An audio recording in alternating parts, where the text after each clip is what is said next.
All right, hello everyone. I'm here with a super famous Magic player, Brad Nelson. Brad is a former Player of the Year, current MPL, one of the most famous players on the Pro Tour maybe ever, and he's also considered to be one of the best standard players there's ever been. And it just seems like he comes in second in basically every single tournament. Not the GPs. It's a nice way to say I don't win anything. It's a very nice way to say. Well, you did won a bunch of GPs, but it seems like you got second on the Pro Tour. You got second on I think 2 of the arena tournaments, or was it even more? No, 2 of them. Yeah, sorry to hear that. I mean, how you doing, man? What's up with you lately?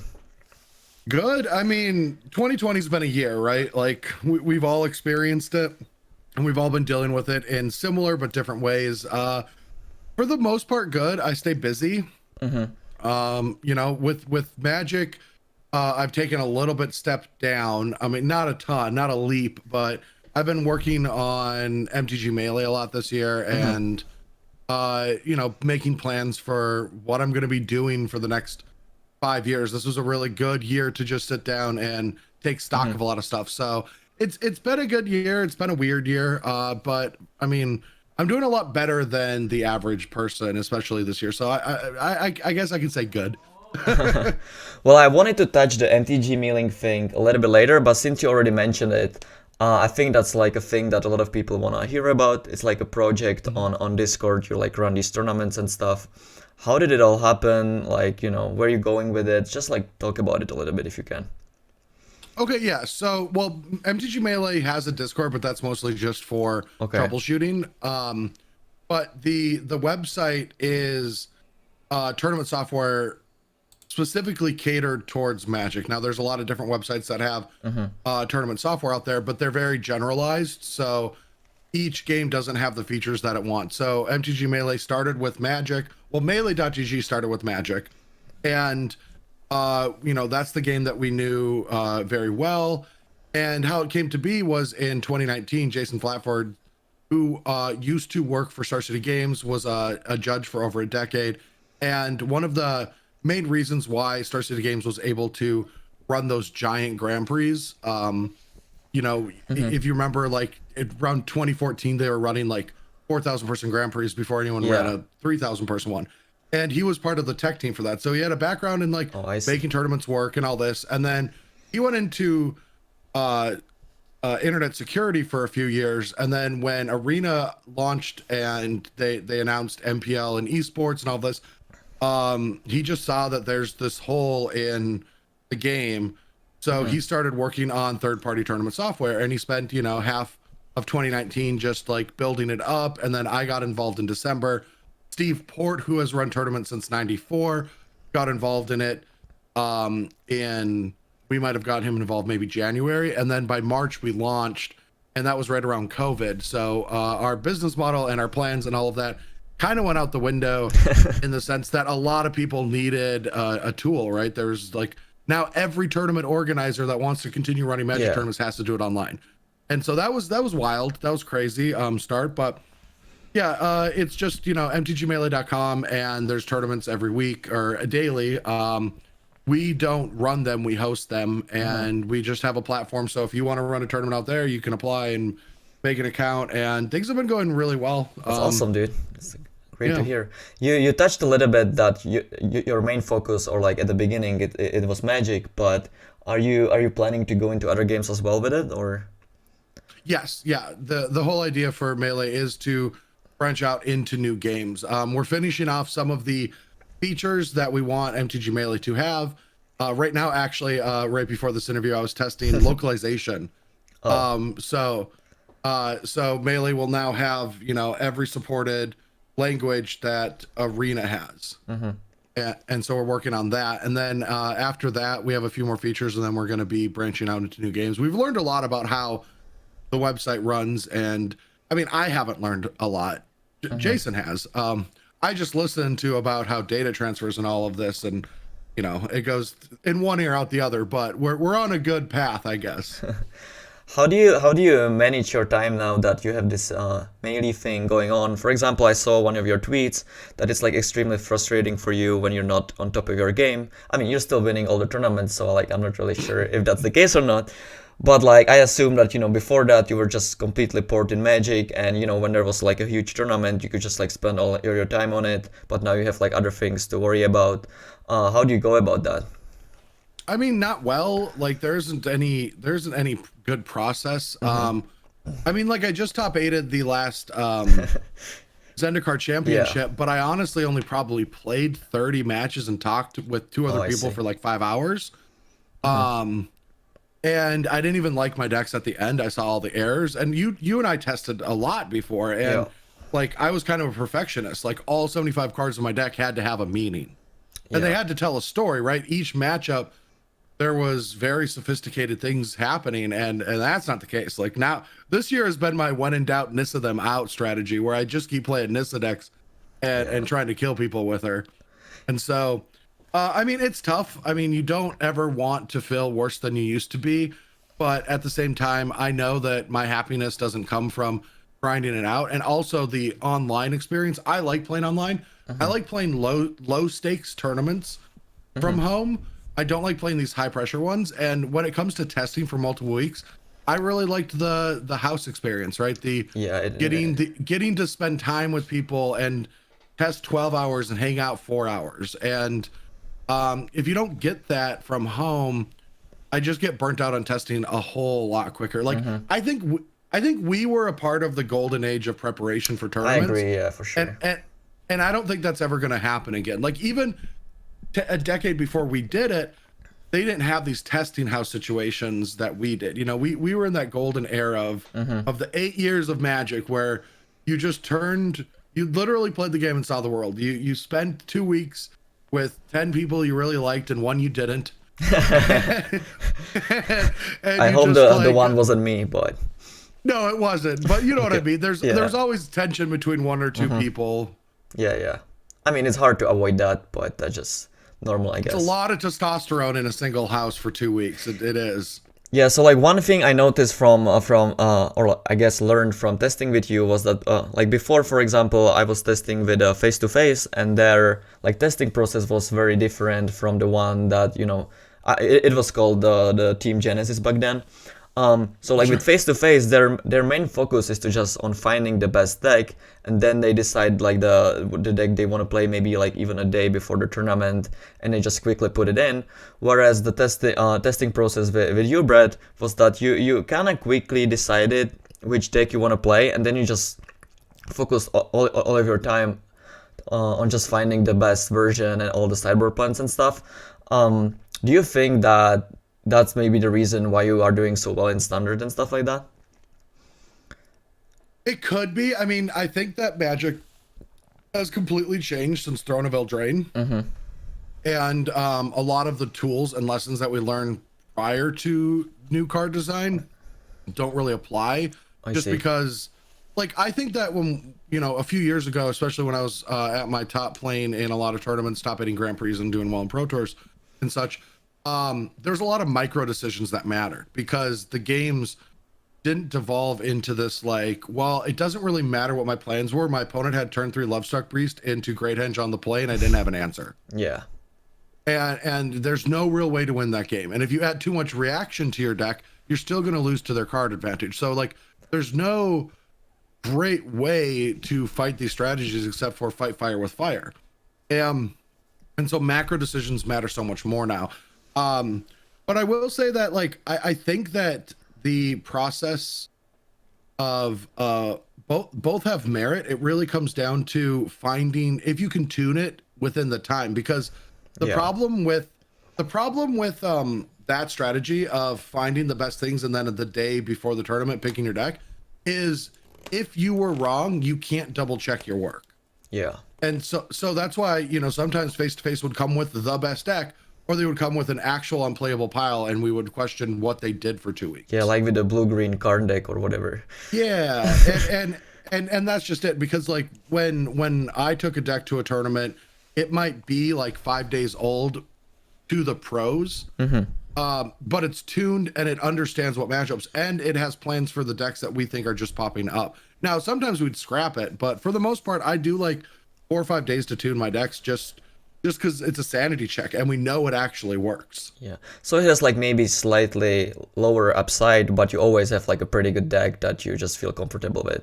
And that's, you know, how you approach it most of the time. Yeah, with the mid-range decks for sure. Yeah, I never really broke it. Yeah. I never really broke it, but I always had a well-tuned mid-range deck, and I mean, it kind of shows my results. I don't have all the spikes, but I have like the good median finishes and stuff. Yeah. So nowadays, I think most people who are following the professional Magic right now obviously know you because you're in the MPL and you've done really well, but maybe they don't like remember the old times of like FFF Freak, your account on Modo when you were just like, you know, playing Infinite Modo every day, and then you just like suddenly came into a scene and become Player of the Year. Can you maybe talk about us so that people know how the Brett Nelson story actually happened? Yeah, I mean, if I even remember it.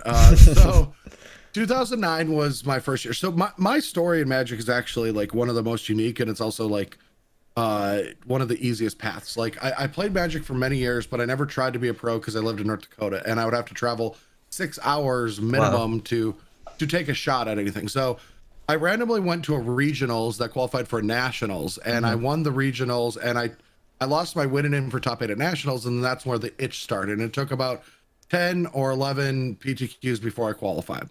My brother Corey, actually, he's a commentator, and I mean, you know Corey, but for anyone watching, he commentates now.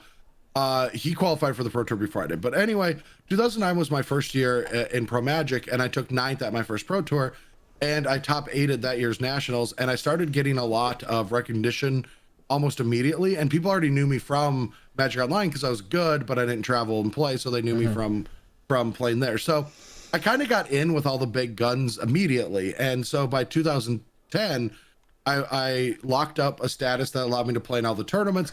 I was on the first big testing team, Team Channel Fireball, and even though I didn't go to a lot of tournaments, I top 8'd 2 Pro Tours that season, a handful of Grand Prix, 3 or 4 Grand Prix, and I ended up tying for Player of the Year and playing in the first ever Player of the Year playoff. Yeah, I remember that. It was awesome.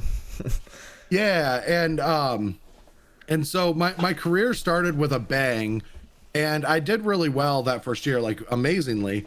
But I never had that struggle of getting in. Like I got in with the top testing team within 6 months of playing the game. I was already couch surfing, traveling for tournaments within that time.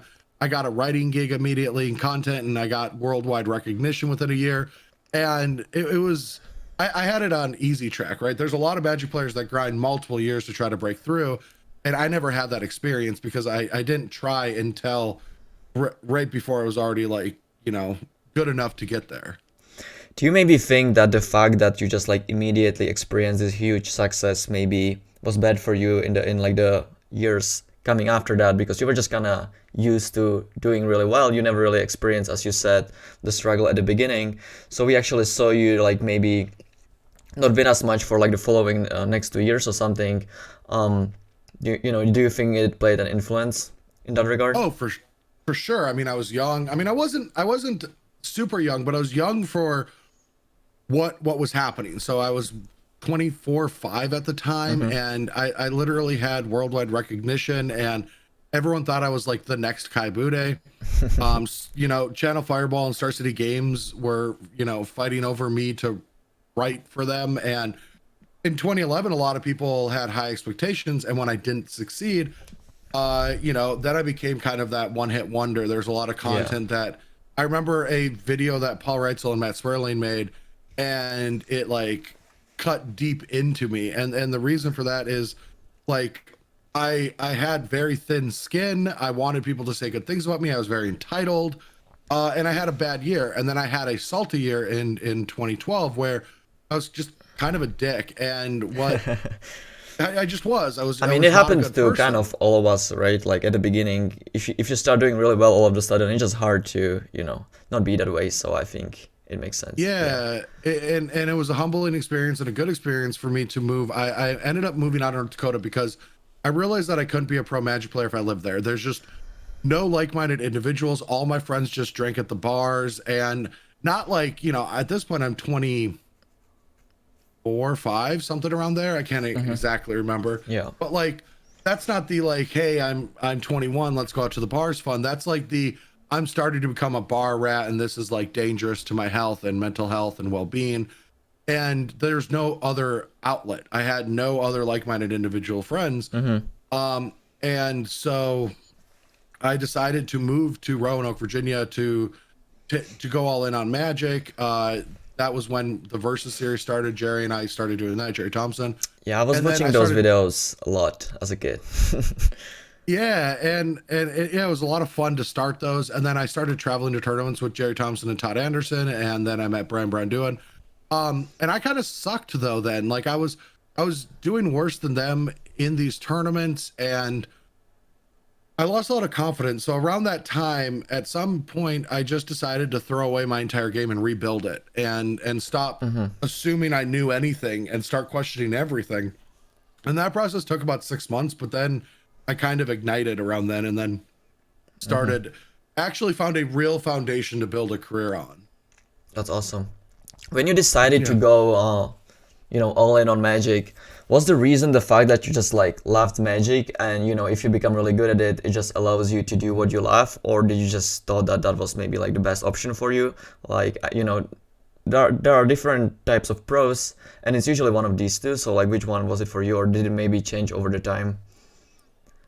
Well, the truth of the matter is, it's both. Like, I mean, Magic was an addiction of mine that caused a lot of disruptions early in my life. Like, I didn't want to do my college work, and I didn't like my jobs. They were all just, you know, shitty jobs. Yeah.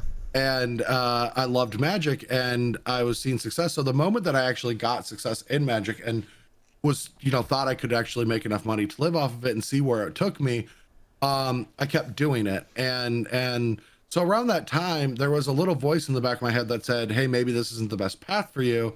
But also I thought, hey, if I do this for a few years and I get to see the world and get all these experiences, especially growing up in North Dakota, you know, North Dakota just has like 700,000 people. It's like a Trump state.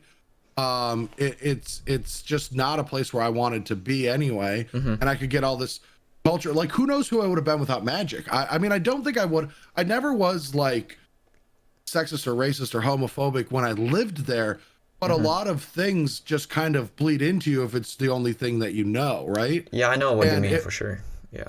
Yeah, and meeting everyone around the world opened my eyes to a lot of how the world works, and made me understand a whole lot of things. So, you know, that was a really good part of this. But throughout this entire decade, even to this point now, I'm kind of like, you know, there's just always this voice in the back of my head. It's like, you are very unskilled on paper. You know, like I could probably talk my way into a job. Yeah. But I can't just show them documentation and say, hey, look, this is why you should hire me. So that part of this kind of sucks. But at the same time, like, I definitely always loved the game. I still am in love with the game, just in different ways. And, you know, I've never actually had that moment where I crashed, right? Everything just every year has been getting better. So, you know, I don't feel that bad. But the move was mostly to get the hell out of North Dakota more than Magic. But Yeah. you know, I still was completely addicted to the game at that time. Okay. Now with the Corona going around, we see all the tournaments happening on Arena. I mean, I guess you started playing mostly Magic Online, but do you miss the fact that we don't get to play the real tournaments? For example, for myself, I always like love to play with the real cards and not maybe enjoy playing online as much. But you know, I did it because it's necessary if you want to prepare. But I really miss those times. Like, is it an issue for you, or do you maybe prefer to play online? That's a complicated question. Because yes, I want real life tournaments to come back for sure. I mean, I of course I think that's the lifeblood of Magic. Yeah.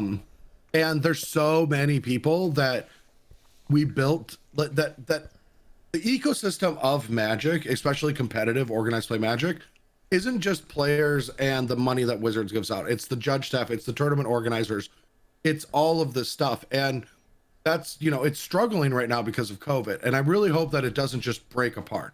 Also, next year when we're all vaccinated and we can start going to tournaments again, like that's almost 2 years now. So like no one has a standard collection unless they've been buying.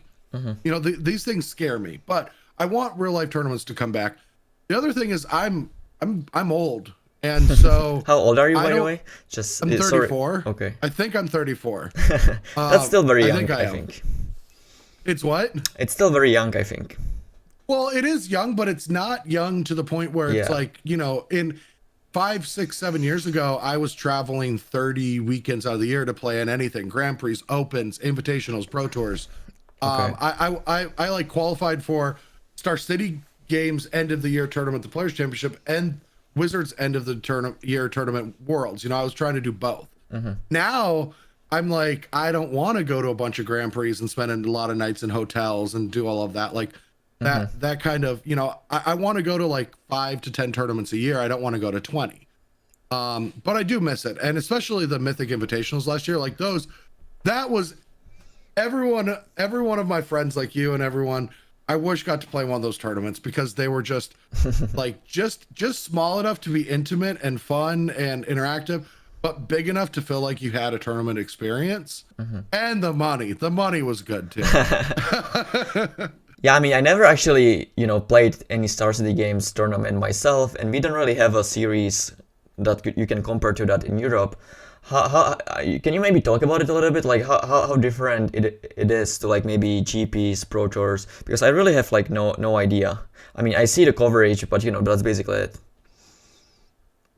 So when I was on the SCG tour, I thought that the tournaments were fabulous because I thought that they did a better job covering the players and the stories than the Wizards coverage of Grand Prix.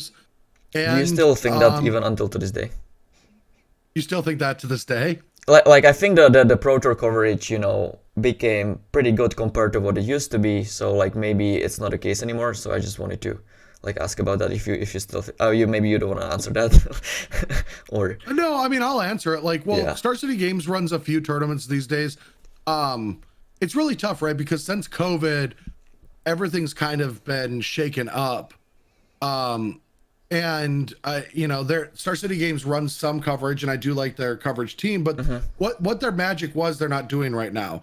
And it's not easy to do it, but like back in the day, they had the sideboard, which was the extra booth that they would run interviews in. And they built players up, and there was players like a Chris Van Meter was effectively as popular as a Brian Kibler in the eyes of the general audience. Yeah. And that's because Star City Games did such a good job of building up their players. And so also the tournaments were run better than the average Grand Prix because Star City Games is the best tournament organizer for tournaments like that. Like big tournaments, they knew how to run them. They knew how to run them efficiently. And so these tournaments had like now it's standard at big tournaments, but they used to have the road signs. So if you were at table 450, you could look at the road signs to figure out which part of the place you're in. And this was not back in the day. This tournaments didn't have that at the time. You just had to literally run around and see if the numbers were going up or down. But so the tournaments were run good. I liked running, driving around. It was like the golden time for Magic. How good was the average player on SCG? Was it like a comparable to average player on GP, or was it like were they like better versus? Yeah, I mean, I think where Grand Prix became more challenging than Opens was when you were X2 or 3 deep in the Grand Prix. That's when it kind of broke above the top echelon of players on the SCG circuit. There was a couple dozen maybe players that I felt like were good, like actively good at Magic. And like when I say good at Magic, it's relative. Like when I say good, it's like I think that they might be able to pull one over me, as one of the best players in the world. But like good is relative. It's not saying people are bad. Because I believe well, I'm saying it to everyone else that's listening, because the thing about people that say good and bad, they use their belief on good and bad. I don't think anyone's bad at Magic unless they are actively trying to have bad habits. because it's a game that takes forever to learn. That's why all of us old fucks are still winning, man. like we're all still here. Like yeah, I definitely feel that, you know, over the time I just like understand the game more and more. So like, you know, maybe I was better 3 years ago when I played 12 hours a day, but now you know, maybe I don't play as much and I play worse, but I can put in like 5 hours a day and I will probably play better than I did back then. So like the experience like really matters in Magic. Like, you know, there are these patterns that just repeat themselves and stuff, so it makes sense. Yeah, and we learned these like problems that we shouldn't like get into, like never play this type of deck in this type of metagame, just become subconscious, right? Like, yeah, if a Fatal Push Thoughtseize deck is the most popular, don't play a linear creature strategy. that makes sense. Like some kind of combo strategy. Wait until that goes away, and then maybe you can attack it that way. So we find these shortcuts that allow us to save a shit ton of testing time too. Sorry if I shouldn't be swearing. I'm sorry. No. I actually like that. You know, I'm from Czech Republic, so we swear all the time. Okay, good. I don't know what kind of content we're making here. Yeah, you can say anything you want. I don't really. As long as I don't get like banned or anything, I don't really care. So Okay, you perfect. mentioned when you were talking about Star City and maybe like Chris Van Meter, that, you know, in the eyes of like an average Magic player, he was maybe at the scale of the same popularity as Brian Kibler. I just wanted to talk about content a little bit, because before I went to Japan, I thought that maybe the Magic content wasn't really that interesting, not that many people want to watch it, but then I saw like Saito making these like videos with a lot of views, a lot of people follow them and stuff. What do you think about content in general, and maybe with you as well? I think there is like a lot of room for improvement, and, you know, people are just like not doing that much. What do you think about content and Magic? So it's tough, and I agree with you that there's room for improvement, and my own included. It's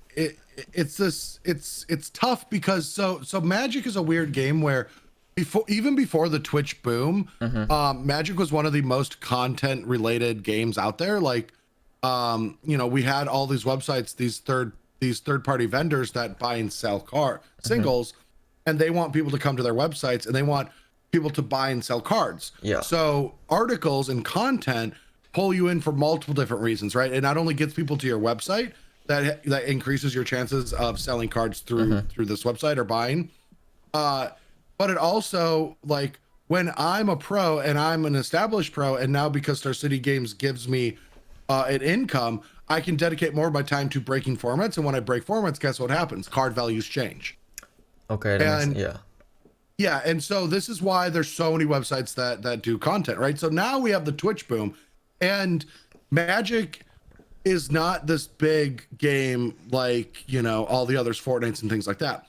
But we're just much like every other game, we're oversaturated by content producers. That's just how it works. But the problem is Magic still is so niche that if you dedicate a lot of editing time or paying for an editor or all this stuff, and you just try to make this like career path through content creation, your ceiling's not that high, right? Like how many, like I don't know how many hits a professor gets on YouTube or something. That's why I mentioned the Japanese thing, because that's exactly what I thought. Like the ceiling wasn't that high. Like no matter how good you are, you don't get that many views. But then I saw like it's just like one country. I know that it might be the country where Magic is full of the most or whatever, but still it's just like one country compared to the entire world. And like Saito's How every many single hits does Saito get? Saito gets like 20,000 views a video, and sometimes it's like 100,000. If he goes if he goes by like a Black Lotus into like an area where he's like not sure if the area has a Black Lotus, but there's like a lot of stores and he's like hunting for a Black Lotus, you know, like a really interesting video like that, it gets like a huge amount of views, and it's just like one country. So it just seems like very improbable to me that the rest like the remaining rest of the world wouldn't be able to put as many numbers if there were like cool videos like that. Well, so let me break this down a little bit, and I'm not saying that this isn't impressive, because that is impressive, but there are like there's a few other content producers that get high hits like that, like for sure. But the thing about Saito in general is Saito had the resources immediately, right? Like I'm guessing that he had graphic design work and editing in house, right? He owns a lot of stores and stuff, right? He owns the entire area. Yeah. and so he has this team that can help with this already. He's already paying these people, and there's income coming in other places. So this is just a project for a company. Now, take it to you, like you don't have those same resources. Yeah, of course. And so like, and people at home don't have those same resources. And I agree. And I think, you know, like the same thing can be said, Star City Games, they have Commander versus, and they have a ton of resources, and that gets a lot of hits. But people have recreated Commander versus as content, but they don't have as much cameras or quality or you know, audio quality. And so they only get a couple hundred, they don't break out. Yeah. And so I definitely agree that there is room for growth and there's places to shoot up for sure. And I'm trying to figure that out myself because I want to get back into the content game, but I've been, you know, dragging my feet just because I don't know what I really actually want to do. I'm excited about a new format. And I'm going to start looking into it. We're actually going to support it on Melee, and I'm going to start running some tournaments. But until then, you know, I haven't really done much because I don't feel like starting up a stream and being like, we're going to play some mono green and see what happens. Let's go. Yeah. I mean, I don't necessarily disagree with you. I just wanted to hear your opinion. So, you know. Yeah, I mean, I think that that's a great amount of hits for the content, and I kind of looked into them actually. I can't understand anything that's happening, but I did look into them. But yeah, the amount of resource, like if I had that amount of resources at my disposal for you know, not that big of a cost, right? Because it's like already paid. Well, the main reason why I asked the question was because, for example, with Yu-Gi-Oh, they have this like TV series, Pokemon as well. But Magic doesn't really have that, right? Like it's just like they just sell cards in store and people play the game, but maybe there's just like not enough advertisement or like some other outsource that would bring the people in, and that's why I basically asked the question. You know, yeah, there's a series coming out soon. Oh, really?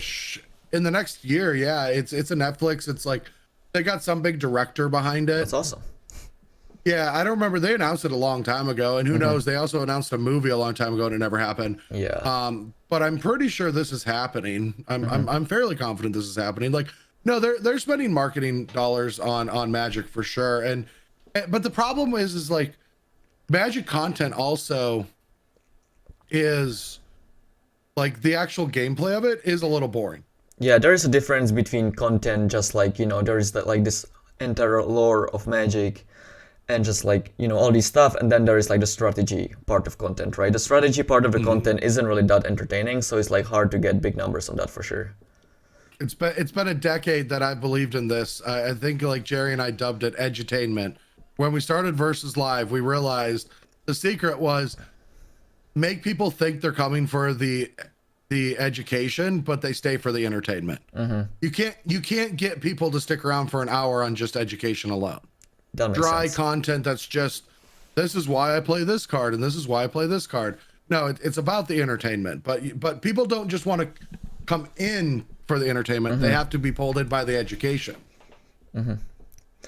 Okay, I think we talked for about 30 minutes, so that should be enough for me. But if there's like anything else you want to say or maybe talk about, you know, there's still room for that. So. No, I mean, how are you doing? Where are you living? I haven't heard. Well, I've been in Prague for about 4 or 5 months because my visa from Japan expired. Oh no, and you couldn't get it re-upped? Well, the one that I used is a working holiday visa, and you can only get it once in your life, and it's for 1 year. I mean, I knew that going in, so I just like, you know, thought that I'm gonna be there for a year to improve my Japanese and stuff. So like I just knew it's going to happen, and I don't really mind being home again, you know. It's not like I don't like Czech, so it was a great time, but at the same time I'm just kind of happy that I'm home. So yeah, I mean, that makes total sense. Like I don't know what it would be like to live in a different country for an entire year. Yeah, I spent a week with Christopher Larson. I was like, God, I need to get back home. I need to be home right now. Yeah, there are just certain things that are just very different in the other countries, and you know, if you're used to certain things that you don't get those in somewhere else, it can be very frustrating. Also, like the mentality is different, you know. There are a lot of things. Oh yeah. Oh, for sure. Yeah. All right. Okay, well, yeah, I mean, I'm good. I'm gonna get back to testing this localization. Awesome. Well, thanks for spending your time with me. It was fun, and hopefully see you in some future tournaments if Corona goes away. Yeah, I mean, I really hope that I get to see everything. I think that's the saddest part about being a Magic player is because you realize that at any time, oops, I hit my mic. At any time, it might be the last time you ever see one of these people. Yeah. You know, I've been feeling that for the last few years. You know, It happens. especially like Happens all the time. Yeah. yeah, I got really close to Martin Mueller, and he came for the Invitational last year at Star City Games, and we hung out and stayed at Corey's house for a week, and that one felt rough. Like, I don't know, I just was really close to him, and I realized that I might never see him again in my fucking life. It's crazy. Yeah, I actually asked Martin a couple of days ago if he wants to make an interview with me, and he said that he finally broke the addiction, and that he's not playing the Magic anymore. So we might just not be able to see him ever again. So, yeah, I mean, sad. it makes sense. I mean, that's the problem. Like, the whole switch to MPL had a lot of benefits to the people within the system, but it completely ruined Magic for the grinders, like our peers, like my peers that weren't in the system. Yeah, Like, it's tough. I definitely felt it myself. Not gonna lie. yeah, I mean, a lot of people are moving around and doing different things or trying different things. I mean, luckily my brother's staying in the game, and we still do our podcast, and he became a commentator. And he still does Magic, but I was very afraid that he would quit after that. But hopefully I think things are going to change and things are going to be good after COVID. I'm excited about the future of Magic, and but for right now, I mean, yeah, I'm not going to defend anything that's happening. Okay. Well, thank you very much for taking your time with me. For sure. If you guys like the video, please click on the like and subscribe button, and see you next time. Bye bye.